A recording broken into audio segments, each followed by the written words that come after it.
السلام علیکم درنو لیدونکو، امید لرم تاسې ټول برک روغ اوسئ. نن درته د یوې زړې ښځې په اړه جالب داستان لرم.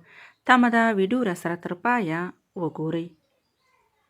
یو ځوان هلک چې هره ورځ به یې په کور کې د میرمن او مور ترمنځ جنجال و، نو غوښتل یې چې د مور څخه ځان خلاص کړي. فیصله یې وکړه چې مور باید په ځنګله کې خوشي کړي. نو مور یې په شا کړه او د یو لوی ځنګل په لور روان شو او یو هسک غره ته وخوت چې خپله بوډۍ مور هلته پرېږدي تر څو راښکته نشي. نو کله چې د ځنګل په منځ کې د دنګو او هیبتي لویو بوټو یعنې ونو لاندې تېرېده، نو مور به یې د پاسه د ونو څانګې ماتولې او په ځمکه به یې غورځولې.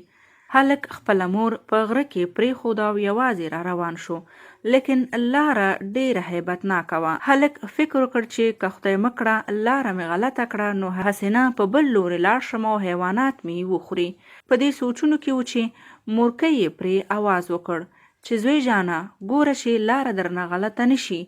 ما به په لاره کې د ونو او بوټو څانګې په دې خاطر راماتولې او په لاره مې غورځولې تر څو تا ته په بیرته راتلو کې مشکل نه وي او لاره درنه غلطه نشي.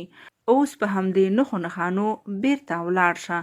زوی جانه، ناوخته دی، ژر ژر ولاړ شه چې خدای مه کړه کوم ځناور درته نقصان ونه رسوي. په خیر لاړ شي زویه. په دې وخت کې د اوښکو ډنډونو د هلک په سترګو کې سیلابونه جوړ کړل. زیات پښیمانه شو. مور ته راغی، غاړه یې ترېنه واخیسته، لاسونه یې ورته ښکل کړل او بیرته یې کور ته بوتله. تر ټولو عجیبه خو دا ده چې زوی یې د مرګ سوچونه کوي او مور یې د سلامتۍ فکر.